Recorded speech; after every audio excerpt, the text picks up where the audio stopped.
his own front drive. Ken Block leads the line. The acceleration is mind-bending. The air was bending.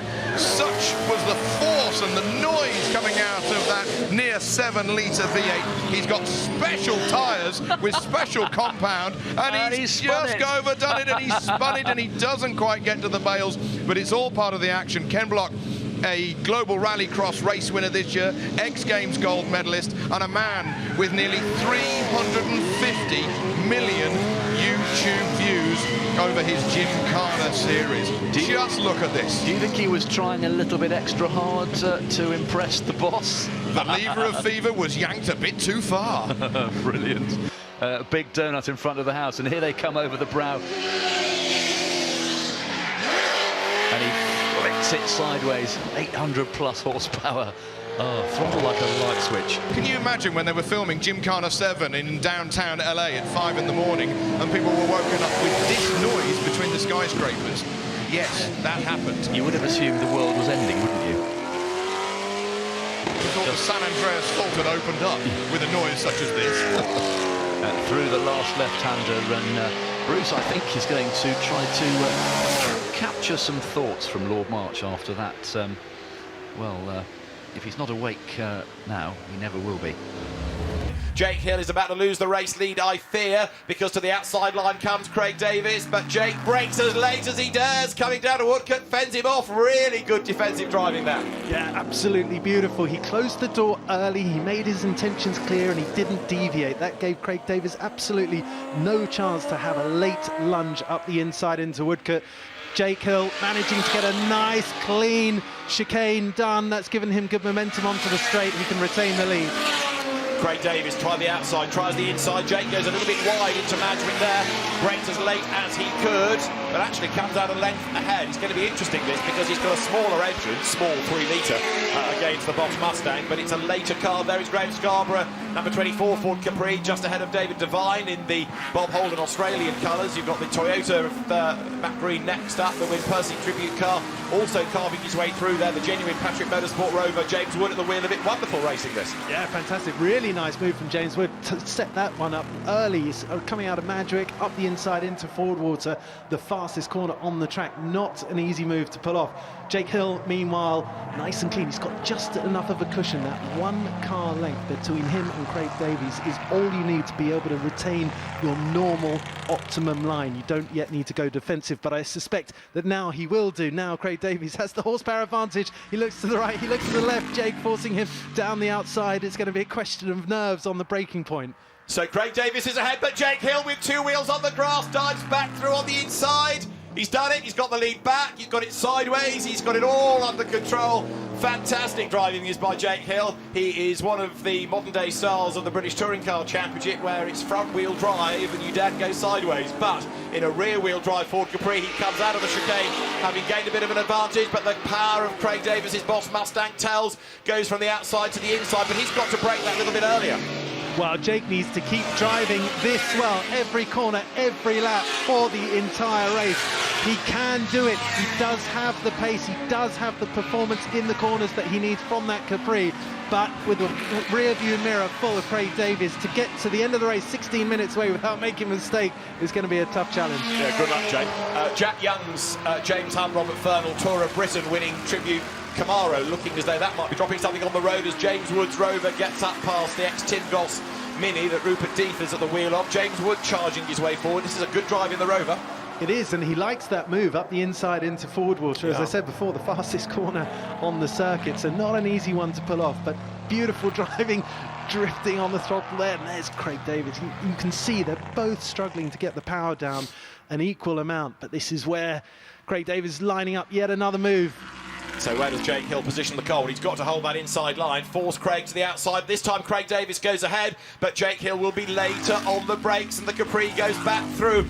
Is the one to watch. Romain Dumas, who twice before has been the top man here in the hill climb. Can he take a third win of the hill climb shootout? He's got to keep it tidy. He's got to use all of that speed and power. It was a good getaway, 4.4 seconds, it's going well. Yeah, it's going very well. It flies through, kicks up all the dust. He uses all the amount of road. This is going to be so close. They are neck and neck, Ben. Wow, this is going to be tight. Can he do it? Can he beat Scott's speed? Is it going to be the Ford Supervan, or will it be the Subaru that has taken the victory? Roman Dumas doing everything to try and get across the line. A fraction faster. Over the line he goes, and it's 43.98. He's done it. He's done it. 43.99 in the end when it's worked out. Roman Dumas takes his third win at the Goodwood Hill climb on the Festival of Speed. We've still got some other good battles going on as well. There's the Cobra coming under a bit of pressure from two of the GT40s. So the Cobra is one of the few cars in this that is a front-engine machine. Ooh, that was a bit tight, wasn't it? As the number 8 car, Olivier Gallant, trying to find some space to get past, has a bit of a wobble. Yeah, so I don't think he just saw him there on the right-hand side, and there is a bit of oil down as well. So we saw that at the start from the number 2 car, but a nice little battle going on here. Number 11 making his car as wide as possible. So this is for 5th position, and it is very close at this stage. Bill Shepherd just holding on with the Cobra ahead of 2 GT40s, which is pretty impressive. Olivier Gallant in the number 8, and then in the number 6 car we've got Maxwell Lynn, who will be sharing his car with Marino Franchitti. So the 2 Franchitti brothers will be out in a little while. Bill Shepherd really fighting the Cobra all over the field of the slide there, but has been held together by Max, who's got it all together. So they're all chasing after that Lotus as well. This is really all a fight, not just for 5th, but for 4th position in theory. Up front, still a good lead for Miles Griffiths in his GT40. He's got an advantage of 2.3 seconds. Last lap, he was about 7/10 faster than Andrew Peabody. Andrew doing a great job in that Chevron. It's so good to see it running after it had a problem earlier on, and they had to get a fire extinguisher on it, and I didn't think we were going to see it back out on track. But thankfully, it is out there racing well. Ooh, but again, it's close. Yes, is he going to get the front slide wide? Is that going to allow Max to just edge up the inside? It's going to be a drag race down. Heavy braking zone. The car's moving around all over the place. But it's so nice to see different types of manufacturers battling and battling so closely as well. Well, let's see how this continues. Down the straight, the Cobra still has good straight line speed, there's no doubt about it. You can see he's not under so much pressure as they come down the straight, but coming down into the braking area, perhaps the GT40 will have just a little bit more. It certainly closes up, closes up, closes up. Oh, Ray, I was thinking that's brave round there, but he might have got the cut back into the chicane. It's not a corner you take 2 by 2, and he's done it. Fantastic. Sold the dummy. That was very, very well done. No doubt about it. So Olivier Gallant has got that car up past the Cobra. It's the car he's sharing with Nicolas Minassian, but the Cobra's coming back. Straight line speed is impressive. Trying to have a little look, but no, can't quite make it. Has to hold back.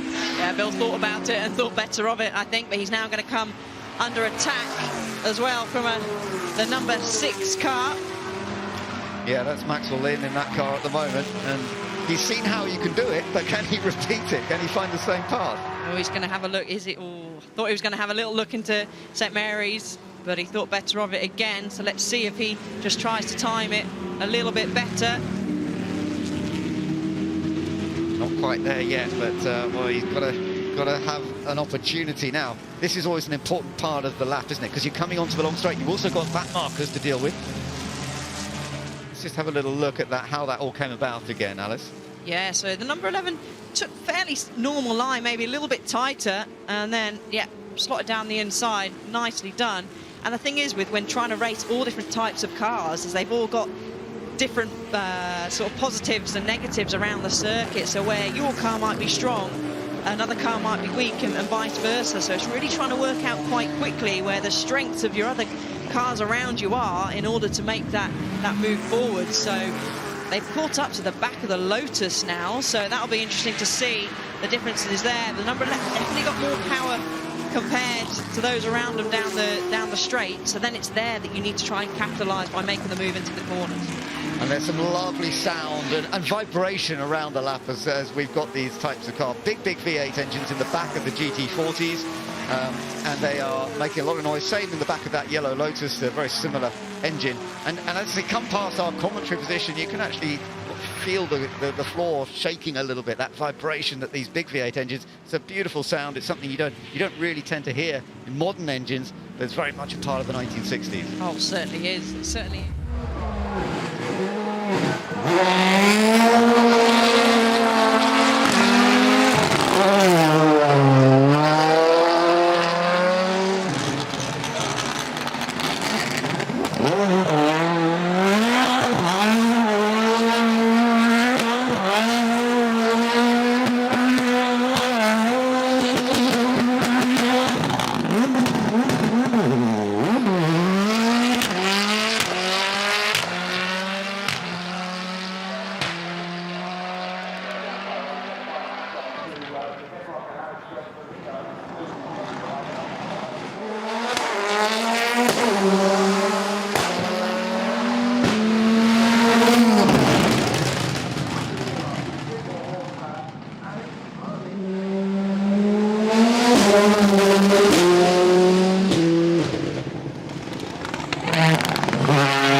Focus next to go. And again, seeing how the sport was moving forward and Ford's involvement particularly from the Escort to the Focus now.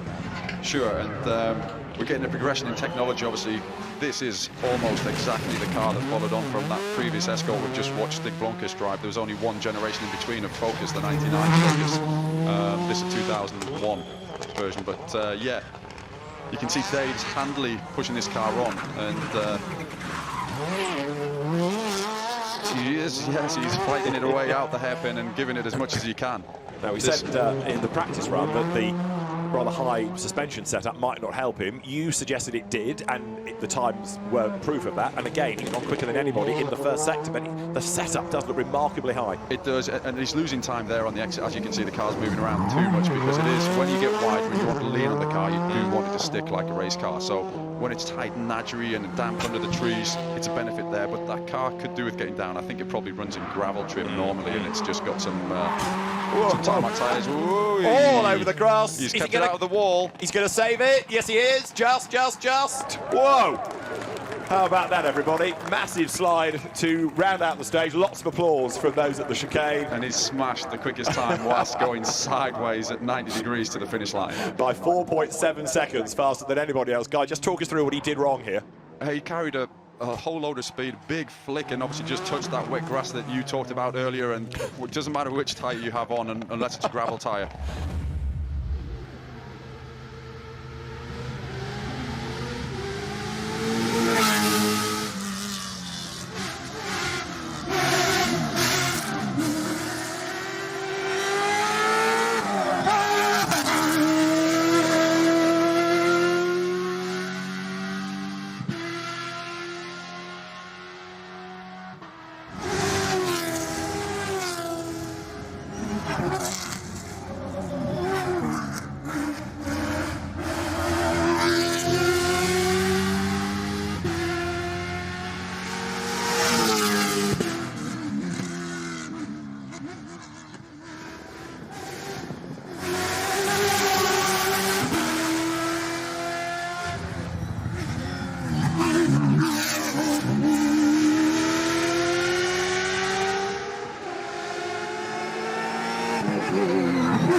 View as he comes up the inside into the chicane, tries to gain a place there. No chance, no.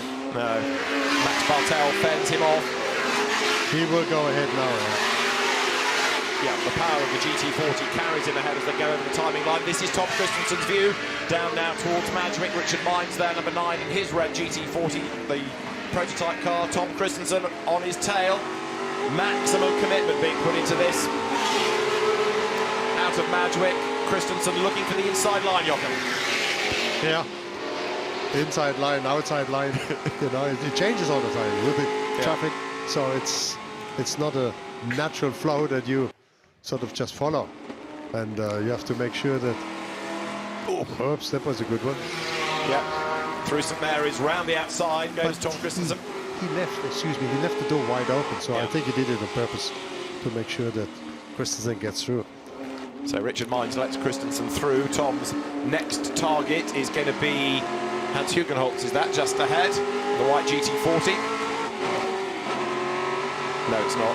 No, it's not. No. It's one of the slower GT40s as they come towards us, but Tom Kristensen picks up another place. Race leaders have gone through, incidentally. The margin between Rob Hall and James Cottingham being just over a second. Kristensen then having got ahead of Hugenholtz. Now he's on the back of Chris Wilson. Looks to the inside line into the chicane. Trouble is, there's not much room at the chicane, so he has to give way there. So Tom Kristensen now lines up for a move on the inside, heading down towards the first corner of Madgwick. On the inside, job done.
There we are, that was worth the price of the admission alone. Driven sideways in great style. That'd be Sam Todd-Off, we heard from him just before the start. But again, big cars, but you could see how light they were on the wheels, David, over the chicane and out. And this does not want to go in a straight line, does it? Sam Todd-Off sharing this car with Richard Woolmer down towards Madgwick then, and trying to find where the traction is and mastering it pretty effectively. Glorious slide there, but for these cars, again, skinny tyres, far too much power for the conditions. And pressing on is Sam Todd-Off and Richard Woolmer's Ford Falcon Sprint. I'm peering in to try and look at crash helmets. Whether that's Sam or Richard, I'm struggling to identify, but I think it's Sam's helmet.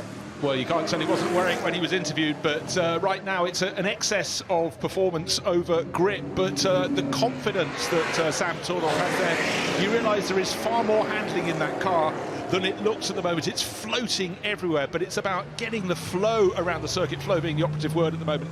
He is fastest of all, but then it's the first flying lap. But look for JCT 500. It's got 600, it's got 600 on the door to max it, and it just makes me smile, it makes me laugh, and as it's getting brighter as well, it's great to have these cars out there. Well, it is, and as the session cycles through, we're going to start to see the times drop, and another huge slide coming out of Lavant Corner then from the Falcon.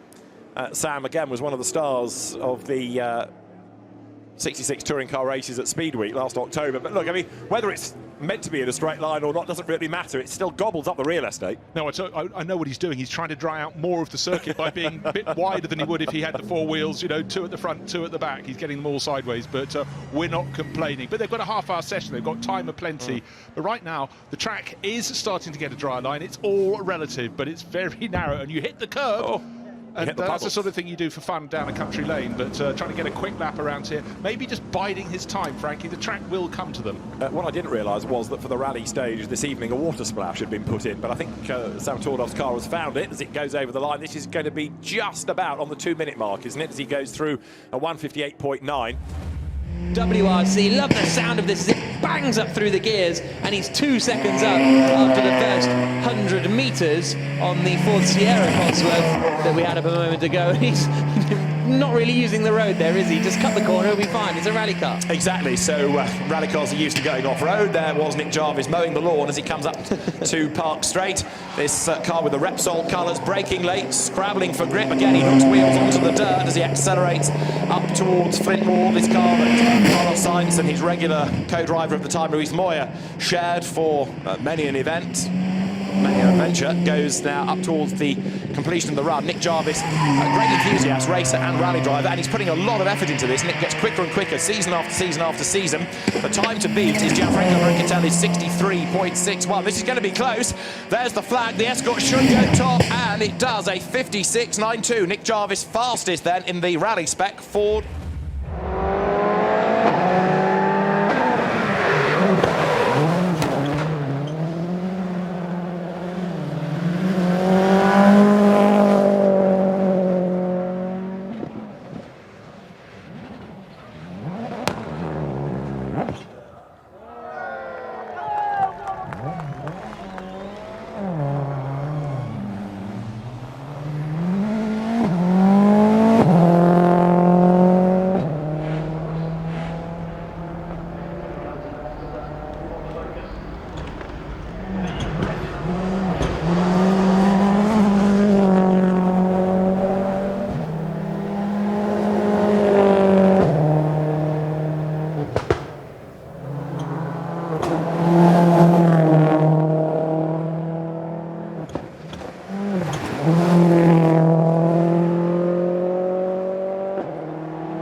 Superb start from Philip Walker on pole position with the silver car number 37, but an even better start from Andy Wallace on the outside of the front row, and 37 slips back a bit, and the man who's got completely swallowed up in that start is Adrian Newey. The white car with the broad red stripe is right back in the traffic, but it's Andy Wallace who has the lead from well, coming through. Now, who has just taken the lead? That looks like David Cup. It's actually Steve Soper in that car. Steve Soper has come through from the outside of the second row. And Andy Wallace trying to hold on. Car number 2 is David Hart, the Dutchman, as they all go pouring through Lavant Corner. And Philip Walker trying to make up time after his bad start. That's the silver car with the yellow stripes. But Adrian Newey is way down in the traffic. He was very slow away, and he will be very frustrated about that as they all go storming down the Lavant Straight. And a spin. That's number 15, which has spun miraculously. Everybody seems to have missed him. That was Joachim Falk, who spun. He's come to a halt, but he's kept the engine running. Joachim Falk gets going again across the grass.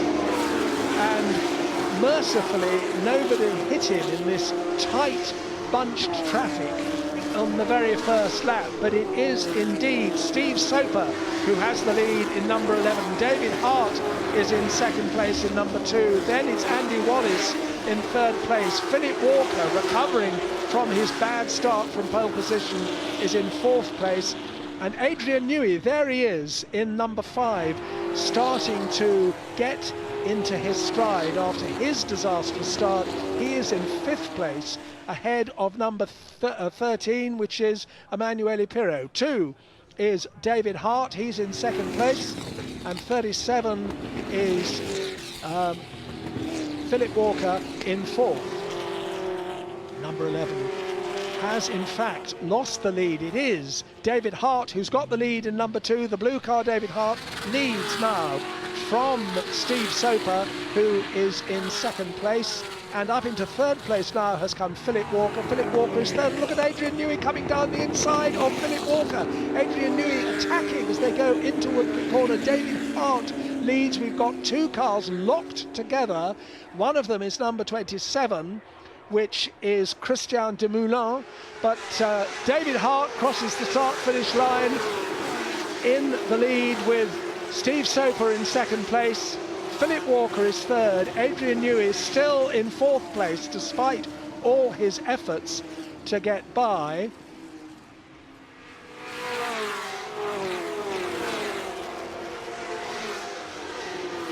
And although the caption is showing car number 3 in 3rd place, it's actually 37. The timekeeper's just sorted out all these GT40s. It is the pole position car, Philip Walker, number 37 in 3rd place. 27 is still off the road. That's Christian Demoulin. And there is another one off somewhere, I think, as well. We've had a spin coming out of the chicane. That was car number 8, which was Vincent Lloris. But look at Philip Walker being pushed very, very hard indeed. Sean Lynn, actually in number 13. Oh, look at Adrian Newey going right over the outside, far too wide. He goes over the grass. He's still on the grass.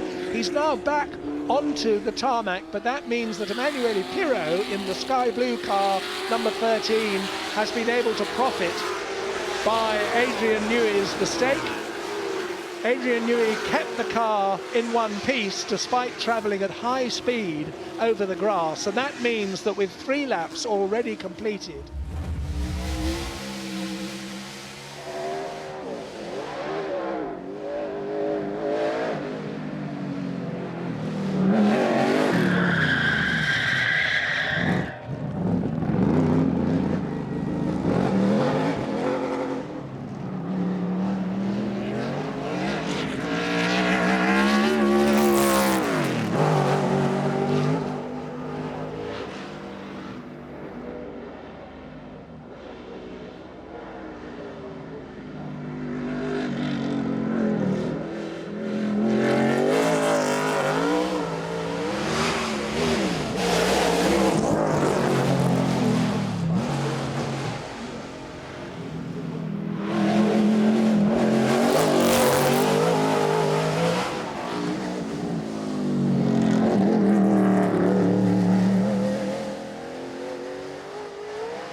very late on the brake, the rear.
Prototype.